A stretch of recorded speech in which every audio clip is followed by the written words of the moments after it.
রমজান মানেই এক উৎসবমুখর পরিবেশ। এটা মুসলিমদের জন্য, বিশেষ করে ইফতারের আগ মুহূর্তে যে আনন্দ থাকে এটা বলে বোঝানোর মতো না।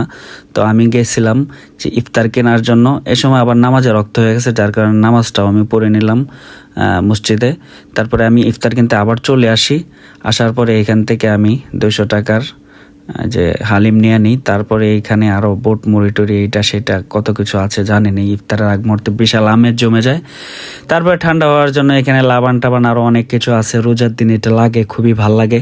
ইফতারের আগ মুহূর্তে একটু ঠান্ডা খাইলে এটাও নিয়ে নিলাম। তরমুজের দোকান, বা বিশাল ব্যবসা, অনেক দাম, চড়া দামে বিক্রি করতেছে, কি আর বলবো। তো তারপর তরমুজও নিতে হইলো।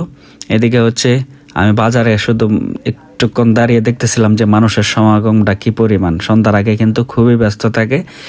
পাশাপাশি হচ্ছে রোজা উপলক্ষে কিন্তু বাজারে শাকসবজি সহ সব কিছুই একদম জমে উঠেছে।